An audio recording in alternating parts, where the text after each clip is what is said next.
Hari ini Mahkamah Agung akan menyampaikan press release yang nanti akan disampaikan oleh Yang Mulia Dr. Yanto, juru bicara Mahkamah Agung, dan saya sendiri mewakili Kepala Biro Hukum dan Humas, Bapak Dr. Haji Sobandi, yang kebetulan pada hari ini beliau sedang berada di Bandung untuk sebagai panitia seleksi hakim ad hoc tipikor.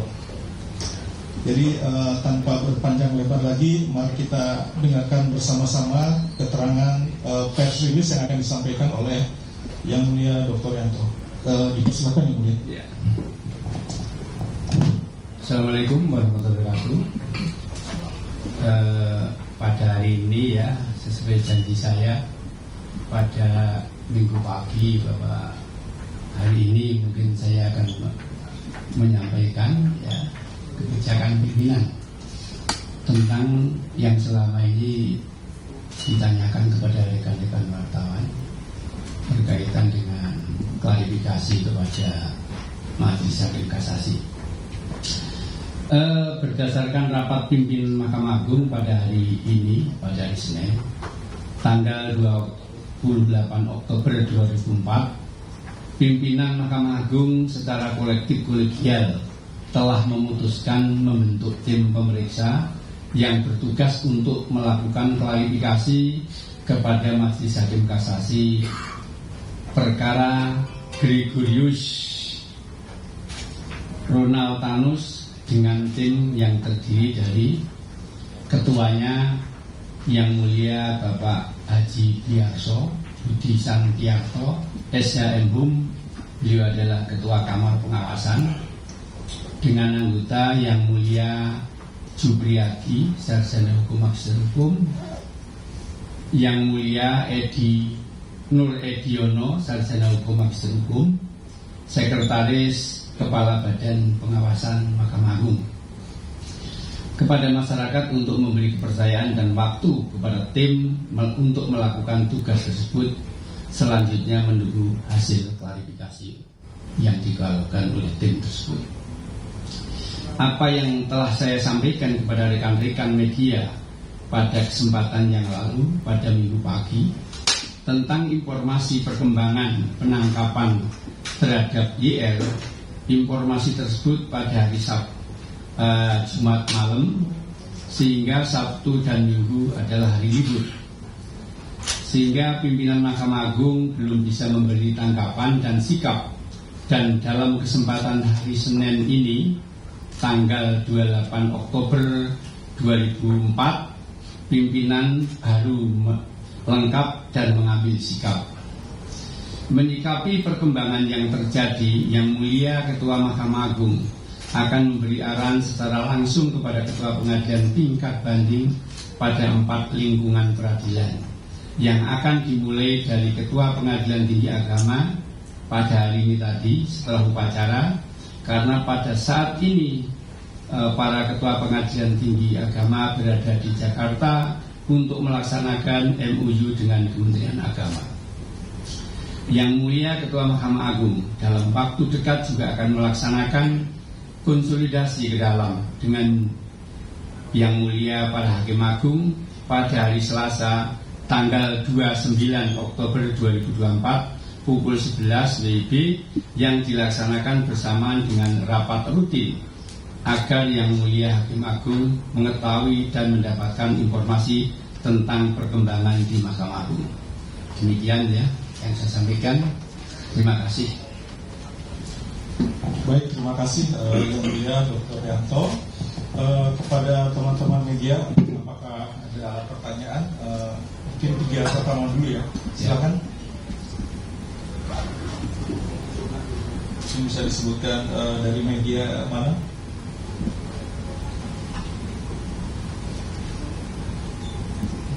Tidak ada? Cukup ya, kalau nggak ya. Silakan. Dari mana, Mas? Dari Wahyu dari Rakyat Merdeka. Wahyu dari Rakyat Merdeka. Ini pengawasan untuk majelis kasasi ini hanya terkait kasus Ronaltanus atau sebelum-sebelumnya ada? Karena kan kalau saya melihat tingkat kasasi ini upaya hukum terakhir bagi APH ya, Pak. Karena sesudahnya untuk mereka tidak ada. Karena sehingga dianggap sebagai lahan basah. Ketika hukum dijatuhkan di bawah 2/3 dari tuntutan jaksa, otomatis jaksa tidak bisa melakukan upaya peninjauan kembali tidak sebagai terdakwa. Pak, pengawasan ke depannya, apakah majelis kasasi ini akan selalu diawasi untuk setiap putusannya atau tidak? Terima kasih, Pak. Ada lagi?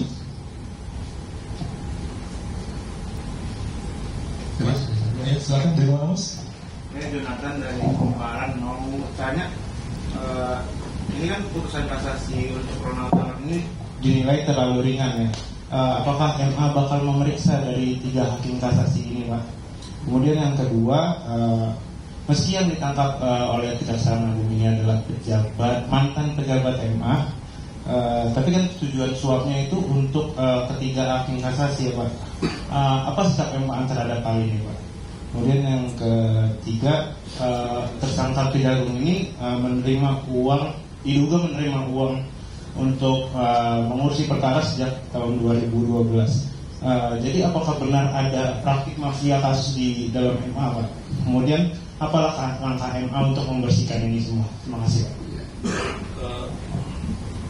Baik, pertanyaan pertama tadi dari Mas Wahyu, rakyat merdeka yang mulia.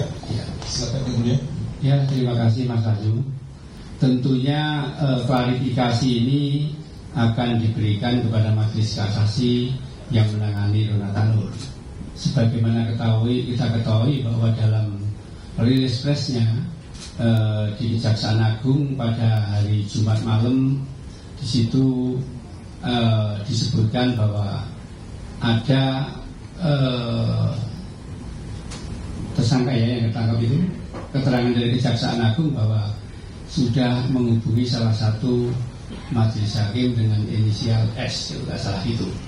Oleh karena itu ya tentunya yang akan kita tindak lanjuti yang itu ya statement di Kejaksaan Agung itu yang tentunya yang majelis yang menangani perkara kasasi Ronald Tanur itu yang akan kita periksa ya. Kemudian yang kedua dari Mas Jonathan dari Kumparan yang mulia. Ya. Yang pertama, putusan kasasi dianggap terlalu ringan. Bagaimana tanggapan Mahkamah Agung? Ya, jadi kan KUHP itu 351 itu kan penganiayaan yang mengakibatkan matinya orang. Itu ancaman pidananya paling tinggi adalah 7 tahun. Ya. Nah, terhadap pemidanaan itu menjadi hak daripada majelis hakim yang menangani. Lembaga tidak bisa mendikte. Karena hakim adalah mandiri dan independen, maka sepenuhnya adalah kewenangan majelis hakim. Dalam hal ini lembaga tidak bisa mengatur atau mendikte tentang berat ringannya pidana yang dijatuhkan. Namun hal tersebut penuh mutlak adalah kewenangan majelis yang menangani perkara tersebut. Baik, terima kasih yang mulia. Yang kedua tadi, apa sikap Mahkamah Agung? Tadi yang mulia Dr. Yanto sudah sampaikan bahwa pimpinan sudah membentuk tim untuk melakukan klarifikasi, dan kemudian apa langkah Mahkamah Agung ke depan untuk membenahi badan peradilan yang mulia? Ya, sebetulnya saudara sekalian bahwa regulasi itu sebetulnya udah terlalu banyak, maka udah banyak lah. Ya, ada KJ, ada Bawas, Korpus terdepan KPT, kemudian juga ada pengawasan melekat oleh Ketua Perma 789, dan tak henti-hentinya pimpinan Mahkamah Agung itu selalu memberikan pembinaan ya. Namun toh masih ada kejadian yang demikian. Tentunya Mahkamah Agung berkomitmen tidak akan melindungi anggota yang melakukan perbuatan yang tidak benar. Dan yang kedua, ke depan tentu ya akan intensif, akan selalu rutin melakukan pembinaan kepada para hakim ya, agar tidak lagi terjadi hal yang terjadi harus kemudian itu. Dan ini rencananya pimpinan Mahkamah Agung akan melakukan pembinaan dan pengarahan kepada seluruh pimpinan pengadilan tinggi. Tadi sudah dimulai dengan melakukan pembinaan dan pengarahan kepada Ketua Pengadilan Tinggi Agama se-Indonesia. Berikutnya mungkin Ketua Pengadilan Tinggi dan Ketua Pengadilan Tun dan Militer se-Indonesia dan seterusnya. Dan tadi kebijakan pimpinan Mahkamah Agung memberi kewenangan kepada Ketua Pengadilan Tinggi untuk melakukan tindakan yang dianggap perlu dalam hal terjadi penyimpangan seperti itu ya. Ya. Ada lagi? Dari mana Mas? Ya, saya Ansari dari Bisnis Indonesia. Bisnis Indonesia. Silakan Mas Ansari. Mau tanya Pak, itu pembentukan timnya itu melibatkan APHN kayak kejaksaan atau khusus EMA sendiri, sama satu lagi jika nantinya EMA ditemukan pelanggaran, apakah apa tindakan yang akan dilakukan oleh EMA jika nantinya 3 hakim tersebut telah ditemukan pelanggaran? Terima kasih. Ya, terima kasih. Jadi ini kan etik ya, klarifikasi ya, tentunya ini tidak melibatkan lembaga lain. Kalau proses hukumnya kan kita serahkan kepada kejaksaan ya, kita tidak mencampuri proses hukum. Tapi kalau etiknya, klarifikasinya ini Mahkamah Agung sendiri tidak melibatkan luar. Demikian juga untuk kasusnya, untuk proses hukumnya itu kita juga tidak mencampuri, diserahkan sepenuhnya kepada kejaksaan. Cukup ya, saya pikir. Ya. Baik. Terima kasih. Ya. Terima kasih yang mulia. Terima kasih teman-teman semua telah hadir dalam konferensi pers pada siang hari ini. Assalamualaikum warahmatullahi wabarakatuh. Oke, makasih ya Mas.